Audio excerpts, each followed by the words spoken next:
What's up, guys? Frank from Aborigine Reptiles back with the second five of our top 10 do's and don'ts of reptile keeping. So, last time we covered five essential things, recommendations that I would say are very important when keeping reptiles, and we're going to get into the last five.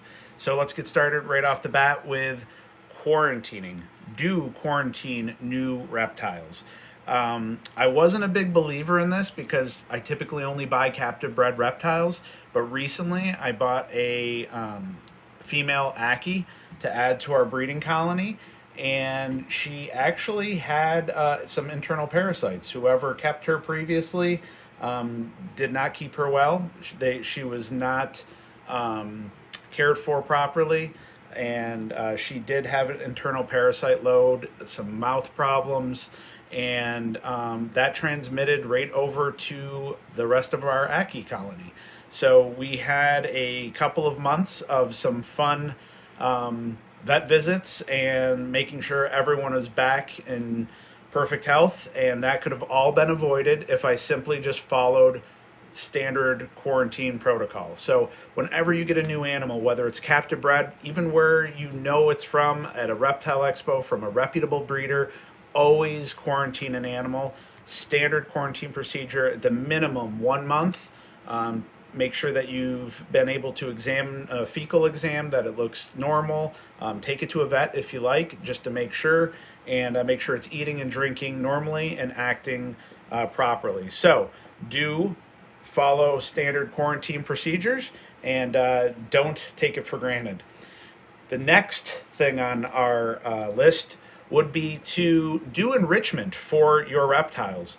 Now, you know, as reptiles are kept in captivity, they're typically do not get access to the same things they would in the wild, obviously.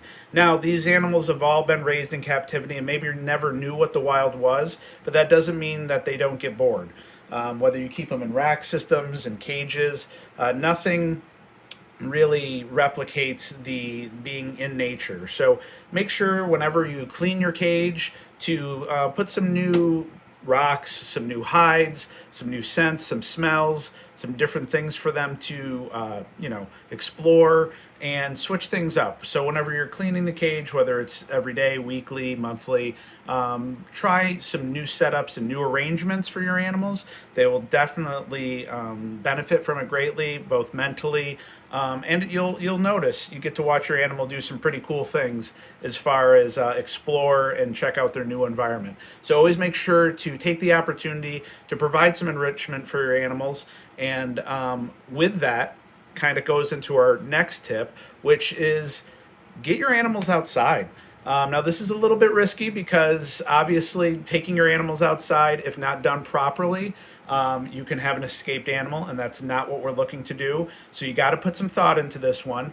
But if you can get your animals outside, specifically for animals that benefit from sunshine, like bearded dragons or any other type of diurnal reptiles, a lot of snakes too, even though they don't need UV light, there are some Australian pythons that do benefit from it. And again, it allows them some enrichment. So getting them outdoors, making sure they're in a secure enclosure, you're there. Do not leave your animals unattended out in the sun. They will cook quickly. So taking them outside, making sure they're secure, making sure they're in a good environment, you're holding on to them, or they're in a cage, and they're outside for a half hour or less, provide some great enrichment. Your animal will get a little nervous because it sees the big sky, it hears noises, smells, sounds, birds. These are all things that are predatory, but if you provide them a nice environment where they feel safe, getting them outside, getting some sun will always do good for your reptiles. And then our next tip is about breeding feeder insects. Now, I talked a little bit about making your own gut load. I think there's a huge benefit into breeding your own feeder insects. We just did a bearded dragon baby video, and sorry about the dog in the background. She's hearing something. But breeding your own feeder insects, especially if you're looking to breed reptiles or specifically any insectivorous ones, having a steady supply of breeding colonies of roaches, mealworms, superworms, what have you, will be invaluable. Save you tons of money. Will give you access to a steady supply. Right now, in this last year of the pandemic, it's been a little bit tough getting a steady supply of feeder insects. So having feeder insects available in various sizes, you control the quality, you control the volume of them, is huge importance. So don't think about roaches as something gross or weird or too daunting to take on. Think about breeding, whether it be dubia roaches, lobster roaches, mealworms, superworms. There's lots of great videos out there on how to. We'll do one if we've done one in the past how to take care of them, but we are going to do another one just to help you guys get set up for the proper keeping and breeding of dubia roaches. So with that, that's 4 more. With our final one, I will say to all the people out there, make sure that you are getting a reptile for the right reason. That's my final tip. Don't get a reptile just because you think it's cool and you saw it on YouTube, you saw someone doing it. These are animals, these are lifetime commitments. For some of them living anywhere from 5 up to 25 years and some even longer depending on the species you're working with. So take the time and do your research.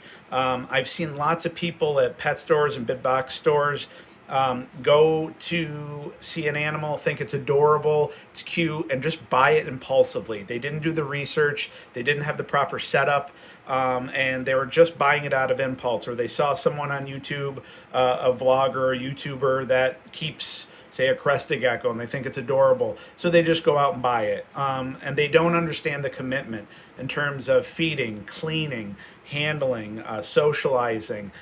Just to provide that animal with a great life, you want to make sure that you do your due diligence, research, understand what the true maintenance and taking care of that animal will be, and understand it's a commitment, it's a life. So don't take that for granted. Make sure you do it the right way. So that was real quick. That was our final 5, making our top 10 do's and don'ts for reptile keeping. I hope you got something out of it. And by the way, this is one of our male Cape York spotted pythons. Don't have a name for them yet. If you have any ideas, put a name suggestion down in the comments. Otherwise, I'm sure one of my kids will pick out a great name for this guy. He's an adorable, great pet. Another great for snake for anyone out there thinking about getting into snakes and not into ball pythons or any of those other typical starter snakes. Check them out for sure. But hopefully you got something great out of it. Stay tuned for more videos. We're definitely going to be picking up speed and moving into the breeding season. Lots of great updates with all of our new breeding projects, and stay tuned for more. Thanks, guys.